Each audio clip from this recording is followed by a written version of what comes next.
Amém, queridos? Graça e paz. Vou gravar um vídeo bem rápido, só para podermos refletir no caráter do nosso Deus. Se nós, irmãos, se nós estivermos pautando a nossa vida cristã nas coisas que acontecem do lado de fora, nós vamos nos frustrar. Porque nós sabemos que esse mundo jaz no maligno. E que o homem, ele colhe exatamente o que planta. De Deus não se zomba. Tudo que o homem semear, ele vai ceifar. Quem semeia para a sua carne, da carne colherá destruição, morte, corrupção. E quem semeia para o Espírito, do Espírito colhe vida eterna. A própria vida de Deus e a promessa no que virá. Porque o grande e maior evento da palavra de Deus é o casamento do Senhor com a sua igreja. E quando eu falo igreja, não me refiro somente à igreja do Novo Testamento, mas todos os justos. Porque Jesus não vai casar com todos os nascidos de novo a partir da ressurreição de Jesus. Não, ele vai casar com todos os antigos também, antes da volta de Jesus. Então esse é o maior evento. Nós vivemos em função desse dia. Nós somos como os peregrinos e forasteiros nesta terra, nesta vida. Assim como os nossos patriarcas foram. Eles andaram em cabanas, como nômades. Eles tinham a promessa de possuir toda aquela terra, mas em vida não possuíram nada nessa terra. Né? Em Atos capítulo 17, no discurso de Estevão, ele falou, eles não conquistaram nenhum passo, não conquistaram nada, porque Deus preparou a promessa para a vinda de Jesus. Jacó prometeu ao Senhor, Senhor, tudo que o Senhor me deres, eu lhe darei o dízimo. Ele não recebeu em vida a promessa. Por quê? Porque essa promessa se refere ao dia do casamento. E aí sim, no dia do casamento, nós seremos oferecidos para Deus como dízimos. Que Jacó teve o nome mudado para Israel. O apóstolo Paulo, em Romanos capítulo 11, diz lá, depois que se concluir todo o processo, eu estou resumindo aqui, interpretando, depois que se concluir todo o processo da última semana da volta de Jesus, todo Israel será salvo. E virá de Sião o libertador que afastará de Israel as impiedades. Ou seja, o dia da expiação, em que Deus expiará definitivamente todos os nossos pecados. Será o cessar da transgressão, o expiar da iniquidade.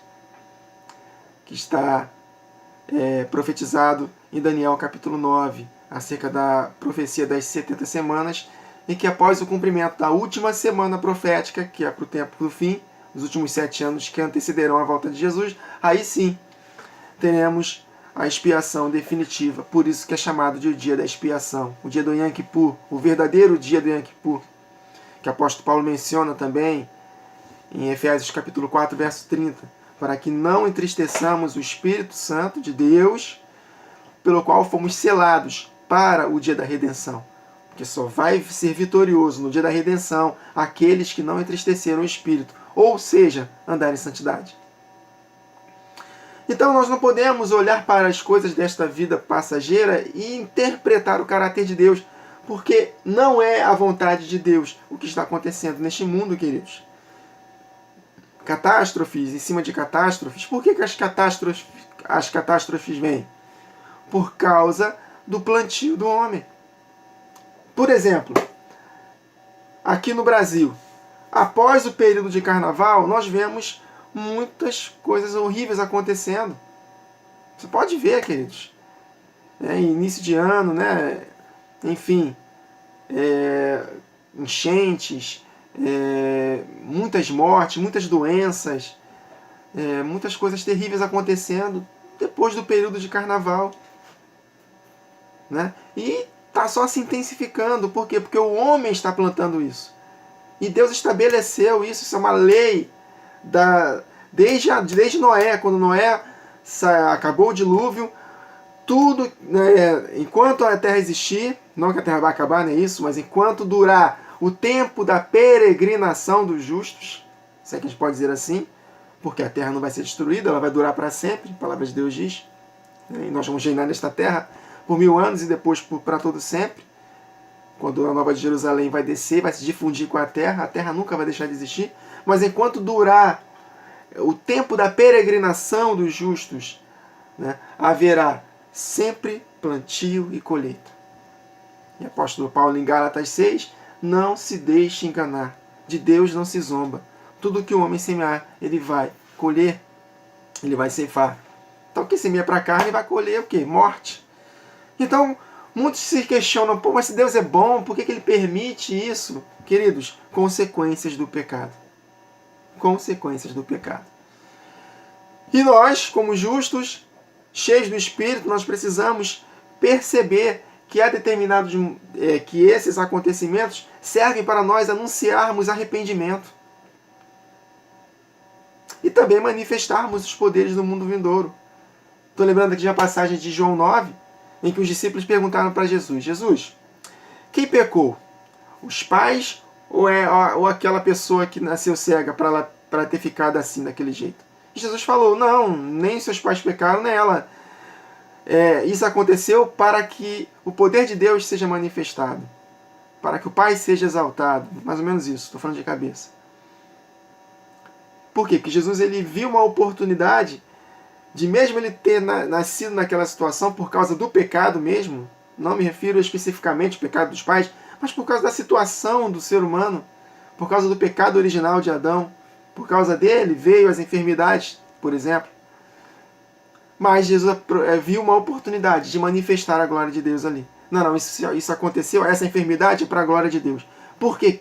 Não porque Deus quer botar a enfermidade em alguém para manifestar, não é isso. Deus não quer botar enfermidade em ninguém, queridos. Isso é tudo consequência do homem. Mas ele viu uma oportunidade de curar aquele homem.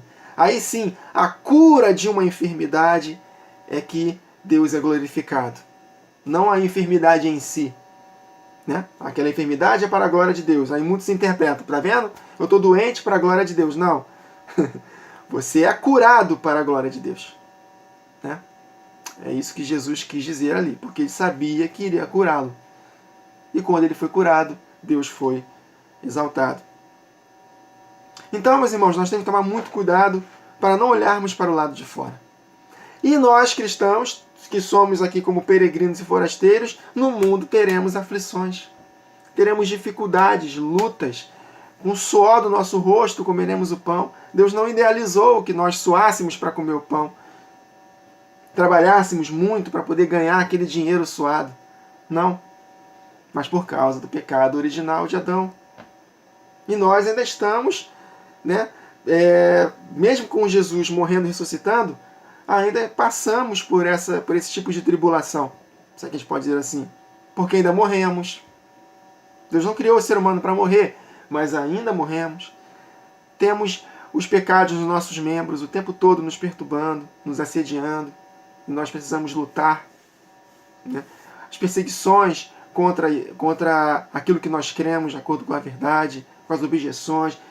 Satanás levantando pessoas, até mesmo próximas de nós, para nos perturbar. Né? E também a questão das enfermidades. Né? Eu já expliquei isso para os irmãos, que a concretização de que Jesus levou sobre si as nossas enfermidades é só no dia da expiação. Hoje nós podemos experimentar de curas, mas não da saúde perfeita. Então as doenças também perturbam a gente. Por quê? Porque ainda não se manifestou o grande casamento. Então estamos nessa terra de passagem. Vai haver momentos de escassez, mas pode haver momentos também de fartura. Né? Hoje eu estou num emprego maravilhoso que Deus me deu. Mas quem garante que esse emprego vai durar? E se essa empresa for vendida ou falir? A gente não sabe. Então não podemos nos apoiar, colocar o nosso coração nas coisas, porque vamos nos frustrar. Nós devemos colocar o nosso coração em Cristo e na esperança da sua volta, a nossa única e bendita esperança. Isso que vai fazer o nosso coração ficar feliz e vai equilibrar, meus irmãos, as nossas emoções. Olha o que o apóstolo Paulo escreveu em Filipenses 4, versos 11 a 13. Não estou dizendo isto porque esteja necessitado. Estava falando acerca da igreja dos Filipos, que ajudaram ele nas necessidades dele, também para que o propósito de Paulo se cumprisse. A igreja ajudando a ele né, para que ele pudesse viver do Evangelho. Então não estou dizendo isto porque esteja necessitado, porque eu aprendi a adaptar-me em toda e qualquer circunstância. Ou seja, aprendi a viver contente em qualquer situação. Sei o que é passar necessidade, sei o que é ter fartura. Eu aprendi, até me antecipei, aprendi o segredo de viver contente em toda e qualquer situação, seja bem alimentado, seja com fome, tendo muito ou passando necessidade, porque tudo posso naquele que me fortalece. Eu posso passar por tudo isso, mas eu sei em quem eu tenho crido. Não foi exatamente isso que Jó falou? Jó, diante daquela calamidade que ele passou, daquela situação terrível que ele passou de sofrimento, ele adorou a Deus em meio àquela tribulação. E ele falou com esperança: eu sei que o meu Redentor vive e que por fim se levantará. E ele teve a restituição em dobro de tudo que ele perdeu, com exceção dos filhos. Os filhos não foi em dobro, ele recebeu de volta os filhos, os 10 que ele perdeu, ele recebeu os 10 de volta. Mas ele não recebeu em dobro os filhos. Mas com relação ao que ele perdeu do lado de fora, ele recebeu tudo de volta. O que nós podemos entender, queridos? Que hoje nós podemos ter fartura e podemos não ter. O apóstolo Paulo fala, instruindo Timóteo: Timóteo, ordena aos ricos deste século, porque também tem cristãos ricos, nem todos serão, mas tem alguns que são por causa do propósito. Ordene aos ricos deste século que não ponham a sua esperança na instabilidade das riquezas, mas em Deus, que tudo nos provê para o nosso aprazimento. Por quê? Porque a verdadeira vida é a que virá, é isso que ele explica. Então, que eles sejam generosos, prontos para repartir. Então, Deus dá determinadas situações financeiras, uns ganham mais, outros ganham menos, mas para que todos possam, de alguma forma, contribuir para o avanço do reino. Contribuir ajudando pessoas. Né? As finanças que nós temos não são só pão para nós comermos, também são sementes. E semente não se come, queridos. Sementes se plantam. Mas então naquela 2 Coríntios 8, 2 Coríntios 9, quando o apóstolo Paulo estava fazendo uma coleta para os cristãos pobres da Judéia, ele não convidou, por exemplo, a igreja dos Filipos para participar, que faz parte das igrejas da Macedônia, Tessalônica, né, Filipos, enfim. Porque eles eram mais pobres ainda do que os cristãos da Judéia. Mas eles imploraram com muitos rogos para que participassem. E eles deram além do que podiam para poder participar. Então até quem tem pouco também pode participar. Porque nós temos a tendência de ter momentos na nossa vida de escassez em que nós simplesmente fechamos a mão e não doamos nada para ninguém. Mas mesmo no momento de escassez, nós podemos doar. Estou lembrando até de uma passagem aqui da viúva, né, de Serepta, que ajudou Elias. Ela só tinha um pouquinho de farinha e azeite para poder comer e depois morrer com seu filho. O que Elias falou? Dá para mim primeiro, e não faltará azeite na tua botija, nem farinha. O que aconteceu? Ela, de um ato de fé, sem poder ajudar, ajudou. E Deus supriu as suas necessidades. Exatamente nesse contexto aqui de Filipenses 4. Mais para frente, os irmãos podem ler, lá para o verso 15, ninguém se associou como vocês no tocante a dar e receber. E no verso 19 de Filipenses 4, nesse mesmo contexto aqui que lemos agora, o apóstolo Paulo fala: e o meu Deus, segundo as suas riquezas em glória, há de suprir em Cristo Jesus todas as vossas necessidades. Foi o que aconteceu com a viúva de Serepta. Deu além do que podia e Deus supriu as suas necessidades. Amém, queridos? Eu não planejei falar tudo isso. Eu só planejei falar para que nós não duvidemos do caráter de Deus e não ponhamos a nossa atenção nas coisas lá de fora. E Deus foi me inspirando e eu fui falando esses detalhes para os irmãos. Então, quem tem ouvidos, ouça.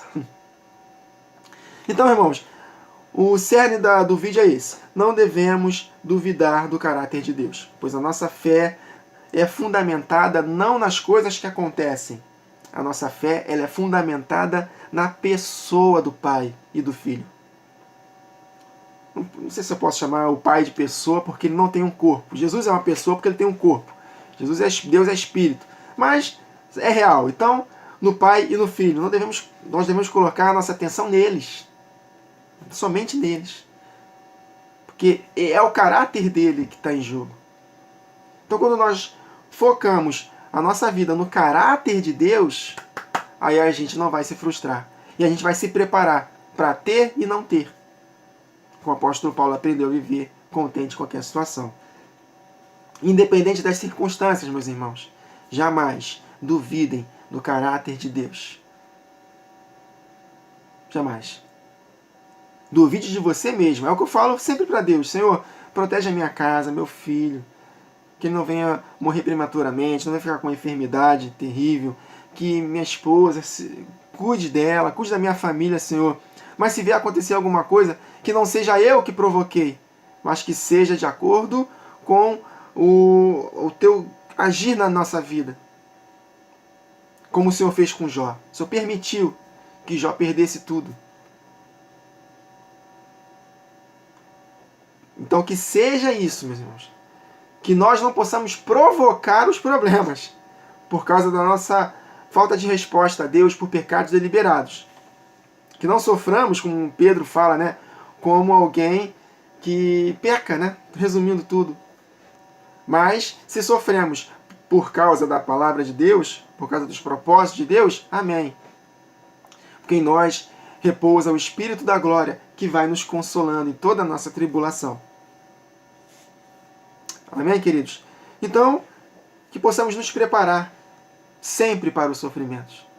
Mas que não sejam nós os provocadores dos sofrimentos, mas sim por causa da nossa fidelidade a Deus. E aí Deus vai, com certeza, nos consolando e nos animando.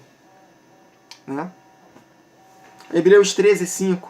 Conservem-se livres do amor ao dinheiro e contentem-se com o que vocês têm. Porque Deus mesmo disse: nunca o deixarei, jamais o abandonarei. Ou seja, Ele é o nosso pastor e nada nos faltará. Ou seja, não é que nós não vamos passar por nenhuma necessidade lá de fora. Não é isso que o texto diz. Ainda que andemos pelo vale da sombra da morte, não temeremos mal algum, porque Ele está conosco. Ou seja, o Senhor é nosso pastor e Ele não nos faltará. E aí nós poderemos aprender a viver contente em qualquer situação, queridos. Tendo muito, tendo pouco. Por quê? Porque Jesus nos fortalece. A sua presença nos satisfaz. Queridos, nós temos a presença de Jesus dentro de nós. Quem se une ao Senhor é um espírito com Ele. O Espírito Santo de Jesus Cristo está dentro de nós. E quem tem o Filho tem o Pai. Então, se nós desenvolvermos essa consciência, nós não vamos murmurar, ficar tristes, angustiados, ansiosos, depressivos, confusos, tristes, amargurados para cima e para baixo. Por quê? Porque a alegria do Senhor, a alegria da sua presença, Jesus, é a nossa força. E os seus planos e propósitos vão se cumprir, porque a palavra que sai da boca dele não volta para ele vazia, mas cumpre exatamente o propósito pela qual foi designada. Ele vela pela sua palavra para fazê-la cumprir. Em Cristo Jesus tem o sim e o amém sobre todas as promessas de Deus. Então aqui neste mundo somos estrangeiros e peregrinos. E ainda não se manifestou o que havíamos de ser. Podemos experimentar poderes do mundo vindouro, mas a plenitude não. O reino está dentro de nós, mas o reino virá com a sua plenitude na volta de Jesus. Então aqui nesse mundo, queridos, vai ter momentos de fartura, vai ter momentos de escassez. Podemos ser acometidos sim de doenças, mas também vai haver momentos de cura. Amém, queridos? Então essa é a nossa vida. Aqui é altos e baixos, do lado de fora. E tem irmãos nossos que são perseguidos hoje nos países perseguidos, que só tem baixo, meus irmãos, com relação às coisas do lado de fora. Perdem tudo, famílias, trabalhos, são perseguidos, presos, maltratados, mortos, mas não perdem a fé. Por quê? Porque a nossa esperança é a vinda de Jesus.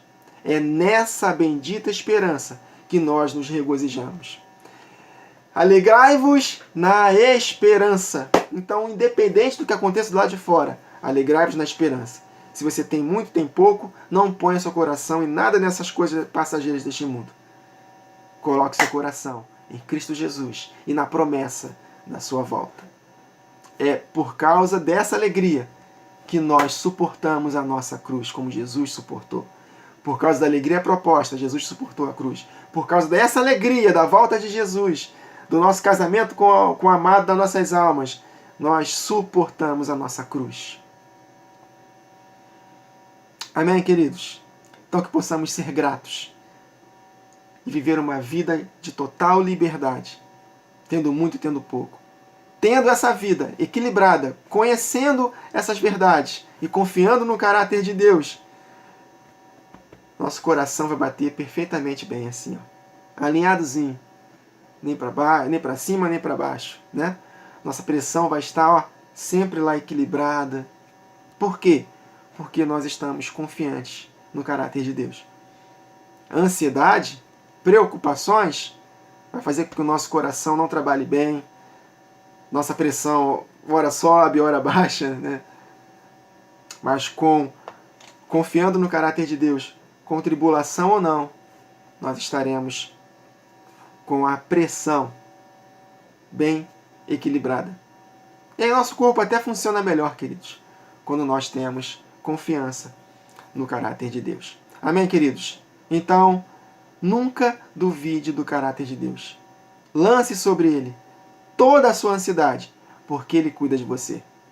Se você não fizer besteira, claro. Se nós não fizermos besteira, se nós estivermos andando em obediência à palavra de Deus, seguindo o fluxo do Espírito, aí Ele sabe cuidar de nós. Nenhum fio do nosso cabelo cai sem o consentimento dEle. Então, meus irmãos, é tempo de amadurecimento. O apóstolo Paulo aprendeu a viver maduro. Ele aprendeu a se adaptar. Isto quer dizer que ele não sabia. Ele foi aprendendo com o tempo. Então que possamos aprender, meus irmãos, a nos adaptar-me em toda e qualquer circunstância, vivendo contente em toda e qualquer situação. Porque nós sabemos que aquele que fez a promessa é fiel, e ele virá, e não tardará. Mas o meu justo viverá pela fé.